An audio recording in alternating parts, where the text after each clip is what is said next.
નમસ્કાર, પ્રવેગ ટીવીમાં આપનું સ્વાગત છે। હું છું ભદ્રેશ। આપ જોઈ રહ્યા છો 3ના ટકોરે મહત્વના સમાચાર। સમાચારની શરૂઆતમાં એક નજર કરીએ હેડલાઇન્સ પર। જમ્મુ કાશ્મીરના નૌશેરામાં થયો લેન્ડમાઇન બ્લાસ્ટ, 2 થી વધુ સૈનિક ઘાયલ, સેનાનું સર્ચ ઓપરેશન ચાલુ।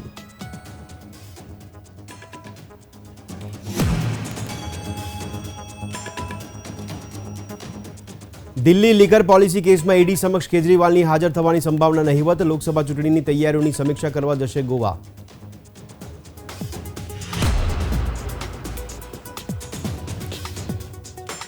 દેશમાં છેલ્લા 24 કલાકમાં કોરોનાના નવા 305 કેસ નોંધાયા, 3 લોકોના થયા મોત, એક્ટિવ કેસમાં થયો ઘટાડો।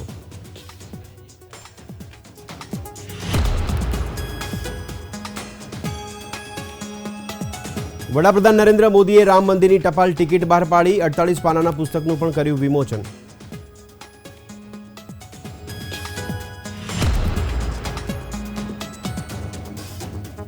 વડાપ્રધાન મોદી ફરી એકવાર આવશે ગુજરાત પ્રવાસે, 10 ફેબ્રુઆરીએ વડોદરામાં આદિવાસી મહાસંમેલનમાં આપશે હાજરી।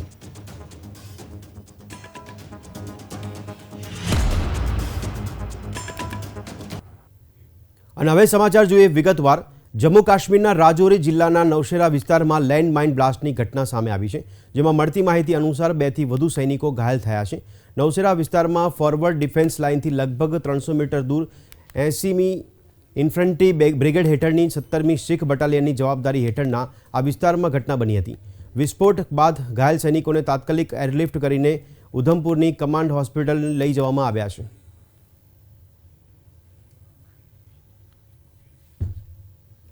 પાકિસ્તાને ગુરુવારે ઈરાનના સિએસ્તાન બલુચિસ્તાન પ્રાંતમાં આતંકવાદી ઠેકાણાઓ પર લશ્કરી હુમલો કર્યો હતો, જેમાં 7 લોકો માર્યા ગયાના અહેવાલ છે।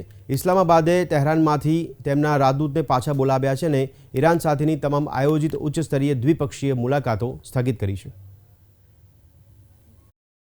This morning, Pakistan undertook a series of highly coordinated and specifically targeted precision military strikes against terrorist hideouts in Sistan-o-Baluchistan province of Iran. A number of terrorists were killed during the intelligence-based operation codenamed Margbar Sarmachar. Over the last several years in our engagements with Iran, Pakistan has consistently shared its serious concerns about the safe havens and sanctuaries enjoyed by Pakistani origin terrorists calling themselves Sarmachars on the ungoverned spaces inside Iran. Pakistan also shared multiple dossiers with concrete evidence of the presence and activities of those terrorists.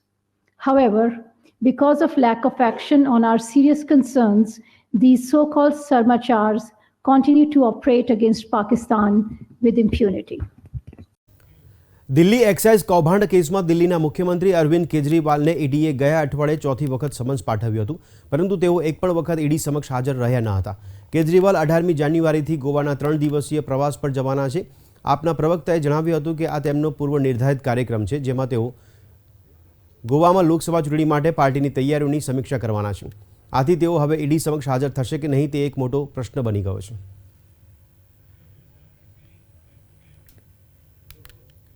કોંગ્રેસની ભારત જોડો ન્યાય યાત્રા આજે નાગાલેન્ડથી આસામ પહોંચી છે।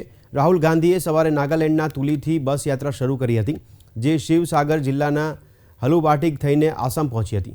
ગાંધીનું હલુબાટિંગ ખાતે પક્ષના સેંકડો કાર્યકરો દ્વારા સ્વાગત કરવામાં આવ્યું હતું। રાહુલ ગાંધીએ અહીં કાર્યકર્તાઓને સંબોધતા આરએસએસ અને બીજેપી પર પ્રહાર કર્યા। पिछले साल कन्याकुमारी से लेकर कश्मीर तक हमने भारत जोड़ो यात्रा 4000 किलोमीटर की यात्रा पूरी करी। यात्रा के शुरुआत में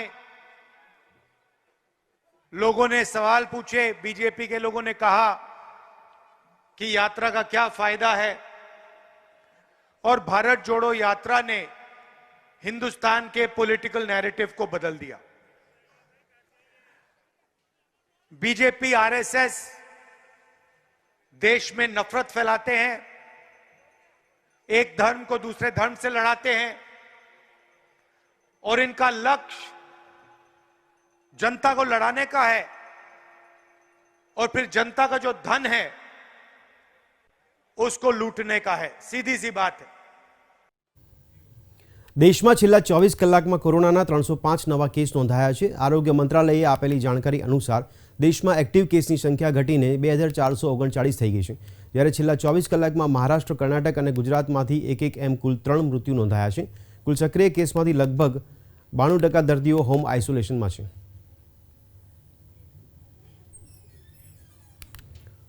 ભારતીય રિઝર્વ બેંકના ગવર્નર શક્તિકાંત દાસે જણાવ્યું છે કે ભારતીય અર્થતંત્ર આગામી નાણાકીય વર્ષ 2024-25માં 7%ના દરે વૃદ્ધિ પામી શકે છે।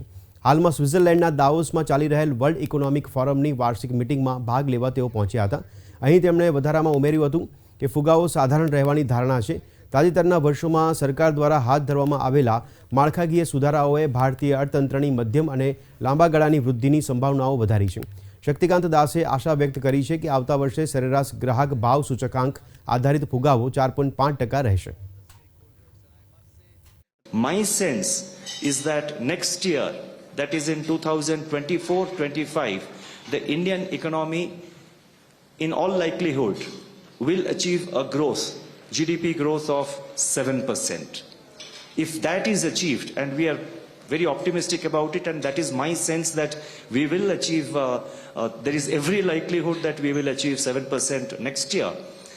If that happens, then consecutively for 4 years, India would have exceeded a growth rate of 7%. The structural reforms undertaken by the government over the last few years in the field of taxation, banking, ease of doing business, manufacturing, inflation management, digitalization, coupled with clear focus on physical and digital infrastructure, have boosted the medium and long-term growth potential of the Indian economy. Medical technology association of ઇન્ડિયાએ કેન્દ્રીય બજેટમાં medical equipment પર custom duty ઘટાડીને 2.5% કરવાની રજૂઆત કરી છે। આ સાથે જ સરકારી સ્વાસ્થ્ય વીમા યોજનાઓના વિસ્તરણની માંગ થાય તેવી અપેક્ષા વ્યક્ત કરી છે। Demand is reduction of custom duties from 7.5% to 10% basic custom duty to 2.5%, because the total custom duties, including ad valorem, healthcare tax, etc., work out to between 27% to 43%. It will make our products available to more, particularly to those who are deprived of this because of their limited paying capacity. It will help ensure that the treatment modalities basket remains strong enough, because global companies will stay interested in the sector and bring in their new products. And it will keep the domestic industry also competitive. અમદાવાદમાં reserve બેંકની ઓફિસની બહાર લાંબી કતારો જોવા મળી હતી। 2000 રૂપિયાની નોટ બદલવા માટે મોટી સંખ્યામાં લોકો ઉમટી પડ્યા હતા। આરબીઆઈ દ્વારા એક વ્યક્તિને વધુમાં વધુ 10 નોટો બદલવાની છૂટ આપવામાં આવી છે। કેટલાક લોકો નોટો બદલાવાની પ્રક્રિયામાં કમાણી પણ કરી રહ્યા છે। આવા લોકો લાંબી લાઈનોમાં ઊભા રહેવાની સેવા આપી રહ્યા છે। 2000 की मेरे पास 7 नोटें थी और मम्मी की थी, तो वो बदल नहीं पा रही थी, और जो डेट है 7 अक्टूबर से ज़्यादा बढ़ाई गई।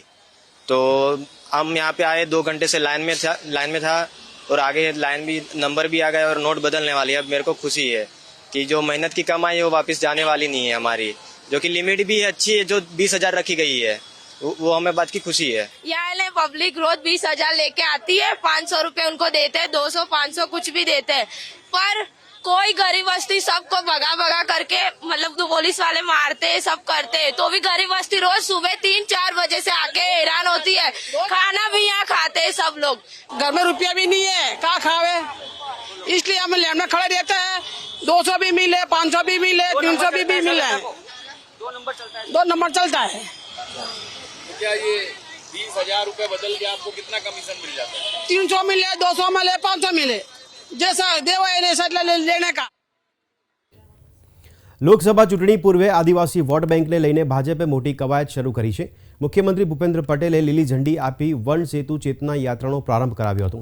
યાત્રાના પ્રારંભ પહેલા મુખ્યમંત્રી ભૂપેન્દ્ર પટેલે અને પ્રદેશ પ્રમુખ CR પાટીલે ઉનાઈ માતાના મંદિરે દર્શન કરી મંદિરની સફાઈ અભિયાન હાથ ધરી હતી। આપણે જણાવીએ કે રાજ્યના આદિવાસી ક્ષેત્રમાં પહેલીવાર વન સેતુ ચેતના યાત્રાનું આયોજન કરવામાં આવ્યું છે।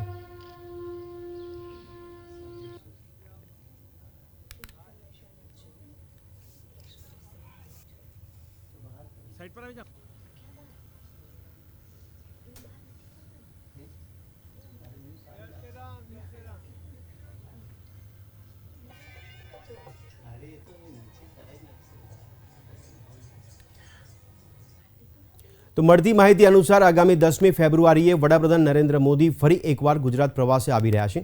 આ દરમિયાન પીએમ મોદી વડોદરામાં આદિવાસી મહાસંમેલનના કાર્યક્રમમાં હાજરી આપશે। વડોદરામાં આગામી 10 ફેબ્રુઆરીએ આદિવાસી મહાસંમેલનના કાર્યક્રમનું આયોજન કરવામાં આવ્યું છે। લોકસભા ચૂંટણી પહેલા ભાજપ આદિવાસી મતદારોને આકર્ષવા ખાસ કવાયતમાં લાગ્યું છે, જેના ભાગરૂપે આજથી વન સેતુ ચેતના યાત્રાનો મુખ્યમંત્રી ભૂપેન્દ્ર પટેલ અને ભાજપ પ્રદેશ CR પાટીલના હસ્તે નવસારી જિલ્લાના ભીનાર ખાતે આવેલા जानकी वन खातेથી प्रस्थान કરવામાં આવ્યું હતું। હવે વાત કરીશું રામ મંદિર પ્રાણ પ્રતિષ્ઠા સમારોહની।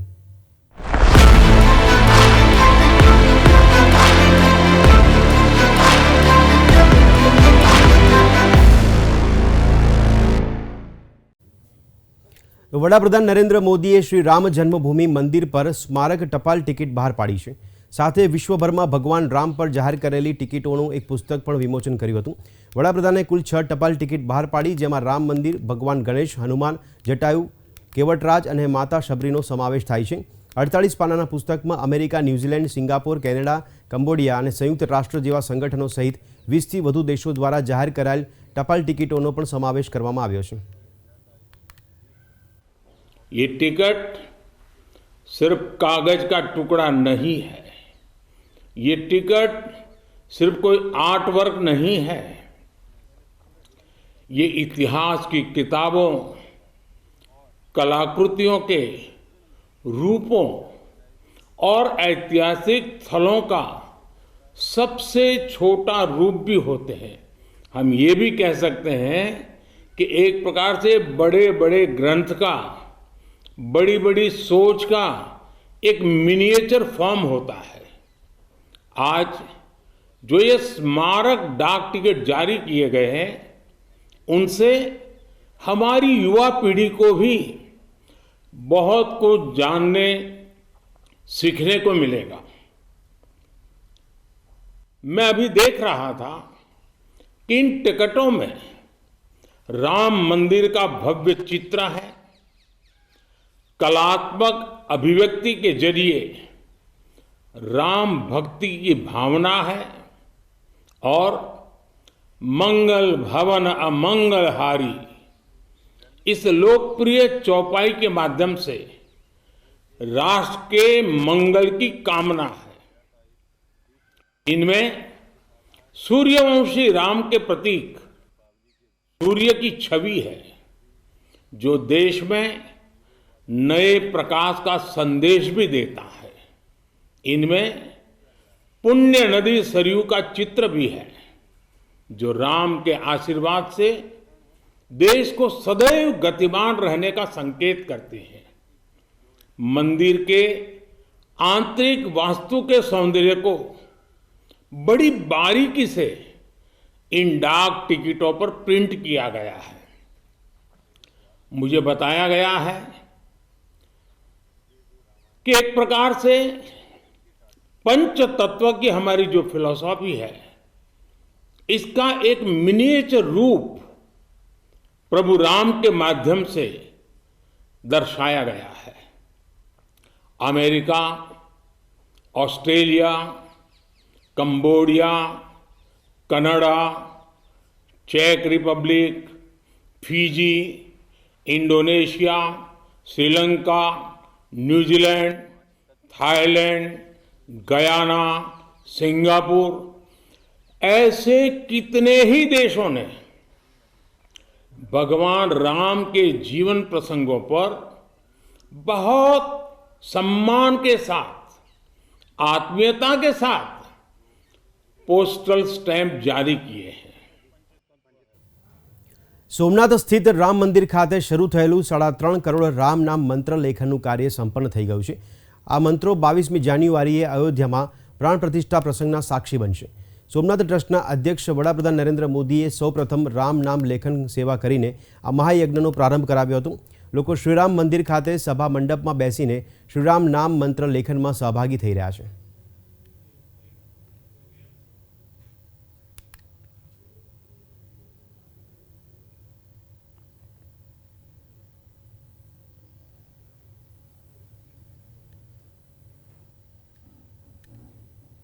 સુરતના મહેંદી કલાકાર નિમિષા પારેખે 51 મહિલાઓના હાથ પર ભગવાન રામના જીવનની વિવિધ વાર્તાઓ મહેંદીના રૂપમાં દર્શાવી છે. શહેરમાં યોજાયેલા એક કાર્યક્રમમાં નિમિષાબેન અને તેમની ટીમે પરંપરાગત વરલી શૈલીમાં આ ડિઝાઇન તૈયાર કરી હતી. આ અનોખા પ્રયાસની મહેંદી મુકાવનાર મહિલાઓએ ખૂબ જ પ્રશંસા કરી છે. बेसिकली अभी ऑफ कोर्स अयोध्या में राम मंदिर का निर्माण होने जा रहा है, तो ऐसा था कि कुछ ऐसा किया जाए जो हमारी तरफ से एक योगदान हो. तो आज हमने यहाँ पे 51 लेडीज़ के हाथ में 51 रामायण के प्रसंग वारली आर्ट के द्वारा मेहंदी से किए हुए हैं. सो ये हमारा एक बहुत यूनिक आइडिया है और यूनिक कॉन्सेप्ट है जो हम हमारे एक फीलिंग है जो हम लोग अर्पण कर रहे हैं. बहुत खुशी की बात है. 22 तारीख को हमारे यहाँ जो अयोध्या में मूर्ति प्रतिष्ठा हो रही है, अयोध्या में भगवान राम के मंदिर की, तो बहुत ही खुशी हो रही है हमें. ऐसा उत्सव जैसा है पूरे देश में, हम वहाँ पे जा नहीं सकते हैं, लेकिन हम लोग यहाँ पे ये खुशी मना रहे हैं. उस दिन तो मनाएंगे ही, उससे पहले भी मना रहे हैं. हमारे यहाँ पे मेहंदी का फंक्शन है और सारे चित्र जो 51 अध्याय है भगवान के रामायण के, वो सबके हाथ में बनाए हैं और उसके साथ में दोहा भी बनाए हैं. अयोध्या में इतना बड़ा मंदिर बन रहा है तो हम लोग भी बहुत एक्साइटेड है और हम लोग अयोध्या तो नहीं जा सकते, लेकिन सूरत में ही रह के सब सेलिब्रेशन करेंगे. तो हम लोग पूरा 1 वीक सेलिब्रेशन करेंगे. उसकी शुरुआत हम लोगों ने मेहंदी रस्म से की है. અમદાવાદ સ્થિત બ્રાસવેર મેન્યુફેક્ચરિંગ ફર્મે પિત્તળની ચાદર બનાવી છે અને તેના પર પ્રાર્થના કોતરેલી છે. આ પેઢીએ 10 ફૂટ ઊંચી અને 7.5 પહોળી પિત્તળની પ્લેટ બનાવવામાં 3 દિવસનો સમય લીધો હતો, જેને અયોધ્યા મોકલવામાં આવશે. શીટ ઉપરાંત પેઢીએ શ્રીરામ જન્મભૂમિ તીર્થક્ષેત્ર ટ્રસ્ટના આદેશ પર રામ મંદિર માટે પિત્તળની અન્ય વિવિધ વસ્તુઓ પણ મોકલી છે. ये पूरा ब्रास के सीट में से बनाया हुआ है और इसके अंदर एनग्रेविंग वर्क किया हुआ है और इसके अंदर वो मीना कलर बोलते हैं ना, रेड, वो भरा हुआ है अंदर. और ये अपने जो राम मंदिर का गर्भगृह है उसमें दोनों साइड अंदर दीवार पे लगेगा. हमने श्री राम मंदिर अयोध्या के लिए कड़े भेजे हैं, फिर डोर्स के हार्डवेयर सब ब्रास के वो भी भेजे हैं, फिर ध्वजदंड और रिसेंटली अभी दान पेटी और रेलिंग भी भेजा है. રામ મંદિર પ્રાણ પ્રતિષ્ઠા સમારોહ પહેલા ઝારખંડના હજારીબાગમાં ટ્રાન્સજેન્ડર સમુદાયના સભ્યોએ શોભાયાત્રા કાઢી હતી, જેમાં સમાજના 500થી વધુ સભ્યોએ ભાગ લીધો હતો. હજારીબાગમાં 12થી 18મી જાન્યુઆરી દરમિયાન ટ્રાન્સજેન્ડર સમુદાયની 7 दिवसीय कॉन्फ्रेंस योजाई હતી.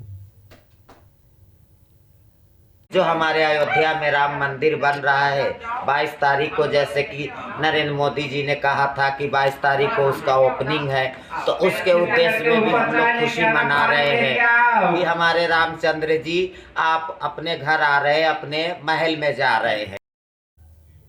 અયોધ્યામાં રામલલ્લાની પ્રાણ પ્રતિષ્ઠાને ગણતરીના દિવસો જ બાકી રહ્યા છે. દેશ વિદેશમાંથી સારા કલાકારોને અયોધ્યા આવવા નિમંત્રણ આપવામાં આવ્યા છે. ત્યારે યુપી સરકારે પ્રાણ પ્રતિષ્ઠા સમારોહમાં રામજીના ભજનોની પ્રસ્તુતિ માટે વાડકર બહેનોને નિમંત્રણ પાઠવ્યું છે. किलकी किलकी उठत धाय, किलकी किलकी उठत धाय, गिरत भूमि लटपटाय, गिरत भूमि लटपटाय, धाय मात गोद लेत दशरथ की रनिया, ठुमक चलत रामचंद्र बाजत पैंजनिया, ठुमक चलत रामचंद्र, ठुमक चलत रामचंद्र, ठुमक चलत रामचंद्र, बाजत पैंजनिया, ठुमक चलत रामचंद्र. हमें बहुत अच्छा लग रहा है क्योंकि हमें 2 दिन पहले ही पता चला कि हम लोग अयोध्या जाने वाले हैं और हम लोग बहुत दिन से मतलब राह देख रहे थे कि हम वहाँ पे जा सकेंगे क्या. तो आखिरी वो समय आ गया कि हम वहाँ पे जाएंगे और परफॉर्म करेंगे सभी दिग्गज कलाकारों के सामने। तो हमारे लिए बहुत बड़ी बात है और ये निमंत्रण हमें यूपी गवर्नमेंट की ओर से आया है। हमारा कार्यक्रम 22 जनवरी को है अयोध्या में और वो शाम को होगा प्रोग्राम। और इसके पहले 17 जनवरी को हमारा प्रोग्राम श्रृंगवेरपुर होने वाला है और उसके लिए भी हमारी प्रिपरेशन शुरू है। श्री राम श्री राम श्री रामचंद्र कृपालु भज मन। રામલલ્લાની પ્રાણ પ્રતિષ્ઠાને લઈને દેશભરના મંદિરોમાં પૂજા યજ્ઞનું આયોજન થવા જઈ રહ્યું છે, ત્યારે મુંબઈમાં સિદ્ધિવિનાયક મંદિર 22 જાન્યુઆરીએ અયોધ્યામાં રામ મંદિરની પ્રાણ પ્રતિષ્ઠા સમારોહ બાદ રથ શોભાયાત્રાનું આયોજન કરશે। વિવેક શર્મા કે જેઓ જમશેદપુર શહેરના શ્રી લક્ષ્મી નારાયણ મંદિર સંકુલ પાસે ભગવાન રામ થીમ આધારિત રંગોળી આર્ટ વર્ક બનાવી રહ્યા છે।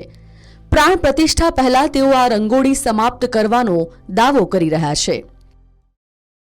18,000 स्क्वायर फीट में श्री राम जी की मूर्ति है और इसको मैं 5 तारीख से बनाना स्टार्ट किया हूँ और इसमें लगभग 2.5 से 3 टन रंगोली का इस्तेमाल किया जा रहा है और ये जो कि एक वर्ल्ड रिकॉर्ड रहेगा और ये मैं इंडिविजुअल अकेले ही बना रहा हूँ और मैं रोजाना 10 से 12 घंटे का समय देता हूँ। વિવેક શર્મા આ રંગીન આર્ટવર્ક બનાવવા માટે 10 જુદા જુદા રંગો સાથે કામ કરવાનો દાવો કરે છે। તેમને ત્યાંના સ્થાનિક રહેવાસીઓ અને રાજકારણીઓ તરફથી પણ સારું સમર્થન મળી રહ્યું છે। का रिकॉर्ड इंदौर की एक शिखा शर्मा का है, जिन्होंने हमारे माननीय प्रधानमंत्री की रंगोली 14,000 वर्ग फीट में बनाया था। अब विनय मिश्रा 18,000 में बना रहे हैं। हम लोग उनको सहयोग कर रहे हैं, जो भी उनको ज़रूरत हो रही है किसी संसाधन की, किसी तरह की मदद की, हम लोग कर रहे हैं। જમશેદપુર શહેરના આ રંગોળી કલાકાર માટે આ રચના 22મી જાન્યુઆરીએ અયોધ્યામાં પ્રાણ પ્રતિષ્ઠા સમારોહ પહેલા રામ ભગવાન પ્રત્યેની તેમની ભક્તિની અભિવ્યક્તિ છે। બ્યુરો રિપોર્ટ, પ્રવેગ ટીવી। રામલલ્લાની પ્રાણ પ્રતિષ્ઠાને લઈને દેશભરના મંદિરોમાં પૂજા યજ્ઞનું આયોજન થવા જઈ રહ્યું છે, ત્યારે મુંબઈમાં સિદ્ધિવિનાયક મંદિર 22 જાન્યુઆરીએ અયોધ્યામાં રામ મંદિરની પ્રાણ પ્રતિષ્ઠા સમારોહ બાદ રથ શોભાયાત્રાનું આયોજન કરશે। સમગ્ર દેશભરમાં દિવાળી જેવા માહોલની તૈયારીઓ થઈ રહી છે, ત્યારે દેશના દરેક મંદિરોમાં અલગ અલગ પૂજા વિધિઓ યોજવામાં આવી છે। सिद्धिविनायक परिसर है वो हम लोग सुशोभित करने का पूरा कोशिश करेंगे। उसके लिए हमने 3 बजे एक रैली का नियोजन किया है। ये रैली 2-3 घंटा चलेगी। उसके बाद हमने यहाँ महाआरती रखा है, वो 1-आधा घंटा चलेगी। उसके बाद महाप्रसाद रखा है ताकि महाराष्ट्र की सारी जनता यहाँ की ये जो प्रोग्राम रखे उसका फायदा ले। सारा परिसर में दिया जलेगा। મુંબઈમાં સિદ્ધિવિનાયક મંદિરમાં રથયાત્રાના આયોજન દરમિયાન સમગ્ર મંદિરને રંગબેરંગી રોશની અને દીવાઓથી શણગારવામાં આવશે। મંદિરના સત્તાવાળાઓ આ યાત્રામાં લાખો શ્રદ્ધાળુઓ જોડાય તેવી અપેક્ષા રાખી રહ્યા છે।